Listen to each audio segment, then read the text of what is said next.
everyone, this is Khushbu welcoming you to the channel. Hope you all are doing great and staying safe.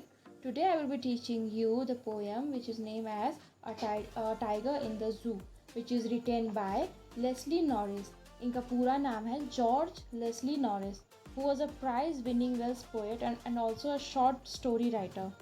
इस poem में हमें एक contrast देखने को मिलेगा जब एक टाइगर जू में होता है एंड देन आफ्टर उसी वही टाइगर एक अपने नेचुरल हैबिटेट में होगा, यानी अपने कंफर्ट जोन में होगा, जंगलों में. Through this poem poet has tried to explain about the conditions of any animals that are caused by humans for their own fun. Now अब हम पोएम को रीड करते हैं, समझते हैं कि पोएट हमें कहना क्या चाह रहे हैं. This poem contrasts a tiger in the zoo with the tiger in its natural habitat.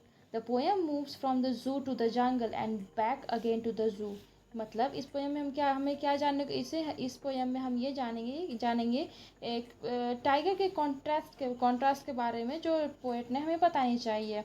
And हम लोग इस पोएम के थ्रू मूव करेंगे जू टू जंगल, मतलब एक जू में रहने वाला टाइगर जब जंगल में होगा तब कैसा होगा, और जब एक जंगल में रहने वाला टाइगर को ज़बरदस्ती जू में कैद कर लिया जाएगा तब कैसा होगा. Now see, he stalks in his vivid strips the few steps of his cage on pads of velvet quiet in his quiet rage. Means he stalks in his vivid strips. Vivid strips means होता है intensely deep and bright. मतलब आप लोगों में से सभी लोगों ने शेर को देखा होगा, मतलब एक पिक्चर्स में ही देखा होगा, भले आप जू में देखे होंगे. तो उनके उसका जो स्ट्रिप्स होता है, मतलब उसके जो शरीर पे निशान होते हैं वो कैसा होता है, काफ़ी ब्राइट होता है, काफ़ी कलरफुल होता है. तो वो चीज़ का यहाँ पे फर्स्ट लाइन में हमें बताया जा रहा है टाइगर के बारे में. Second, the few steps of his cage. Cage means zoo. तो इसमें हम क्या फर्स्ट स्टैंजा में क्या पोएट हमें बताना चाह रहे हैं कि फर्स्ट स्टैंजा में जो टाइगर के बारे में हम पढ़ रहे हैं, जिस टाइगर के बारे में, तो वो कहाँ है, वो एक जू में कैद है, केज में बंद है. ठीक है. On pad of velvet quiet in his quiet rage means क्या, थर्ड लाइन में क्या पोएट हमें बताना चाह रहे हैं कि उनका जो टाइगर का जो पैड, मतलब उस पैर होता है, पैर के जो निचली भाग होते हैं जिससे टाइगर चल पाते हैं, जिससे नॉर्मल इंसान भी चल पाता है. तो उसमें क्या होता है कि टाइगर का जो पैर के निचली भाग में क्या होता है, मतलब वो काफ़ी सॉफ्ट होता है, काफ़ी मुलायम होता है, जस्ट लाइक वेलवेट. तो ये पोएट हमें बता रहे हैं. In his quiet rage means क्या, मतलब वो केज में बंद तो है, शांत तो है, लेकिन वो ऊपर से शांत है, अंदर से वो क्या है, काफ़ी गुस्से में भरा हुआ है. ठीक है, clear. Now in second stanza, he should be lurking in shadow, sliding through long grass near the water hole where plump deer pass. Means he should be lurking in shadow. Lurking means क्या होता है, hidden and waiting for someone. Hidden और waiting for someone means क्या होता है कि अगर वही टाइगर, मतलब इस स्टैंजा में हम क्या पढ़ेंगे, इस स्टैंजा में हम now in second stanza, he should be lurking in shadow, sliding through long grass near the water hole where plump deer pass. means poet हमें क्या कहना चाह रहा है, इस स्टैंजा में हमें ये पता चल रहा है पढ़कर कि इस स्टैंजा में हम जो टाइगर के बारे में पढ़ रहे हैं वो कहाँ है, वो जंगलों में है, वो अपने नेचुरल हैबिटेट में है. मतलब एक फर्स्ट स्टैंजा में हम क्या पढ़े कि एक टाइगर को बंद करके रखा गया है जू में और वो कैसा है. ठीक है. अब ना उसी टाइगर को हम पोएट हमें इमेजिन करने को कह रहे हैं कि वही टाइगर अगर अपने नेचुरल हैबिटेट में होगा तो वो कैसा होगा. See, he should be lurking in shadow. Lurking means क्या होता है, hidden and waiting for someone, मतलब हम छुप के किसी का इंतज़ार करते हैं, इसे क्या कहते हैं, लर्किंग कहते हैं. तो इस स्टैंजा में क्या देखने को मिल रहा है कि एक टाइगर है, वो छुपा हुआ है. ठीक है, किसी का इंतज़ार कर रहा है, वो अपने शिकार का इंतज़ार कर रहा है. स्लाइडिंग थ्रू लॉन्ग ग्रासेस, मतलब वो अपने बड़े बड़े झाड़ों के बीच से वो एकदम धीरे धीरे रेंगते हुए, स्लाइड करते हुए वो आगे बढ़ता है. नियर द होल वाटर, कहाँ पर, पानी के किनारे में, बड़ा सा तालाब है, उसके किनारे से वो कहाँ हो रहा है, पास हो रहा है, वहाँ पे वो अपने शिकार का इंतज़ार कर रहा है. वे आर प्लम्प डियर पास, जहाँ से उसका शिकार पास होगा. मीन्स एक मोटा ताज़ा डियर, मतलब एक हिरन पास होगी. Clear. In third stanza, He should be snarling around houses at the jungle's edge, sorry, bearing his white fangs, his claws, terrorizing the village. Means snarling means क्या होता है? Make an angry warning sound means वो एक मतलब इस stanza में भी हमें क्या देखने को मिल रहा है कि वो टाइगर जो था वो अभी भी जंगल में है, ठीक है। अब आगे, he should be snooping around houses, मतलब क्या हो रहा है, वो जंगल के किनारे में जो घर होते हैं वहाँ जंगलों से जब वो पास होता है तो वहाँ से वो काफ़ी डरावना आवाज़ निकालता है मुँह से, ठीक है, लोगों को डराने के लिए, ठीक है। एट द जंगल्स एज, कहाँ से? जंगल के किनारे से, जंगल के टॉप पे चढ़ के वो वहाँ से अपना डरावना आवाज़ निकालता है, ठीक है।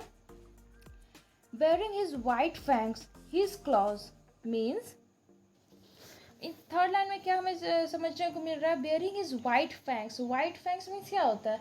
उसके डरावने जो सफ़ेद दांत थे जिसे वो दहाड़ता है, जिसके सारे वो चिल्ला के दहाड़ता है, ठीक है।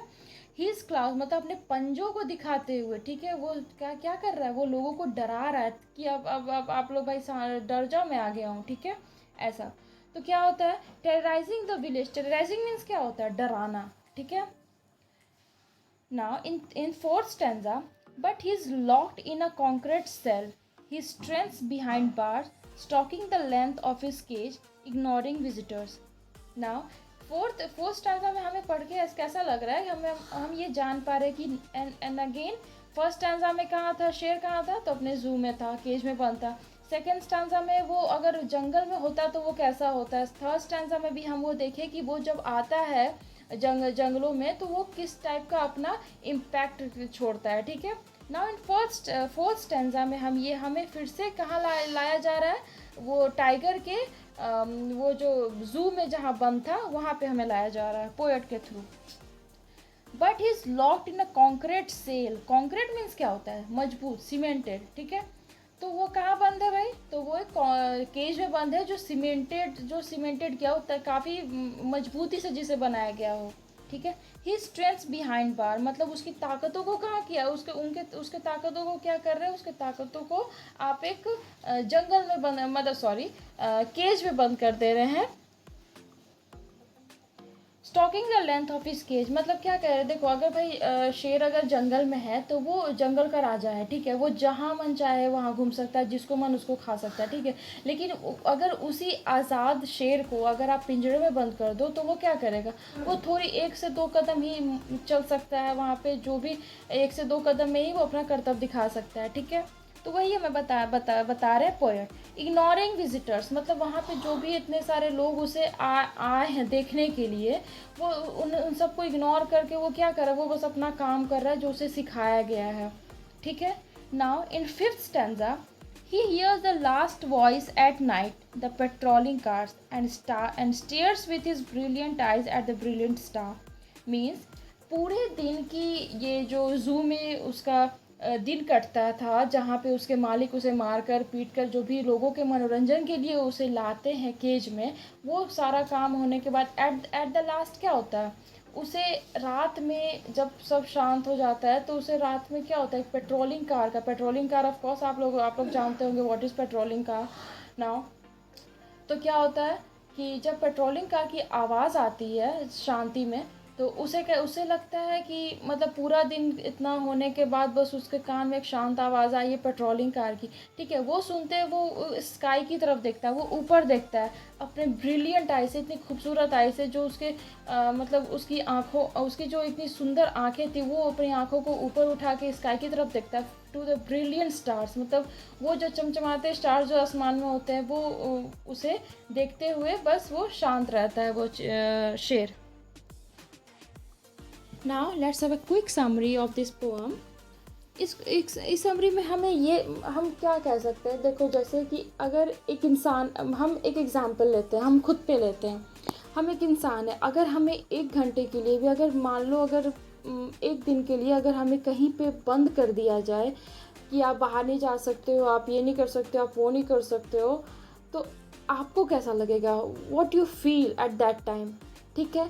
तो ऐसा ही होता है कि जब हम तो इंसान है भाई, हम अपने मतलब आज़ादी के लिए लड़ सकते हैं, लेकिन वो जानवर जिसे हम ज़बरदस्ती एज अ मतलब सिर्फ फ़न के लिए, सिर्फ मस्ती के लिए जो देखने जाते हैं, बच्चे बूढ़े जो भी आप ज़ू में जाते हैं देखने, वो बस क्या है, वो बस अब आप अपनी फ़न सेटिस्फैक्शन करने के लिए वहाँ पे जाते हो, लेकिन वहाँ पे जाने के बाद ऐसा जो कि नहीं करना चाहिए, ये बिल्कुल भी गलत है। हर किसी को अपनी आज़ादी पसंद होती है, जैसा कि हमने पिछले चैप्टर में पढ़ा था नेल्सन मंडेला के बारे में। तो वहाँ पे हम इमेजिन कर सकते हैं एज अ ह्यूमन कि वहाँ साउथ अफ्रीका में क्या क्या हो रहा था इंसानों के, लेकिन वहाँ के इंसान, वहाँ के लोग क्या कर रहे थे, आवाज़ उठाए थे। अब ये जानवर तो अपनी आवाज़ उठा नहीं पाएंगे, क्योंकि उनकी आवाज़ पहले ही बंद करके केज में डाल दी जाती है, उन्हें ज़बरदस्ती केज में बंद कर दिया जाता है, उन्हें मारा जाता है, पीटा जाता है, ताकि पूरा दिन वो मार खाने के बाद शाम को क्या होता है कि इतने सारे लोग आए हैं, उन्हें उन्हें उन्हें उनकी मस्ती चाहिए, उन्हें देखना होता है। इस पोम के थ्रू पोएट हमें ये बता रहे हैं कि जब एक टाइगर अपने नेचुरल हैबिटेट में होता है, मतलब जब अपने जंगल में होता है, तो वो कैसा होता है, एंड देन आफ्टर वो एक ज़ू में लोग जब उसे अपनी फ़न के लिए बंद कर देते हैं तो वो कैसा हो जाता है। Fine, the poem is completed. Hope आपको अच्छा लगा हो, आपको समझ में आया हो, and I have also given the quick summary of this poem. Now if you guys have any problem, any related to this poem, then please comment me below, and do like subscribe to my channel. Thank you.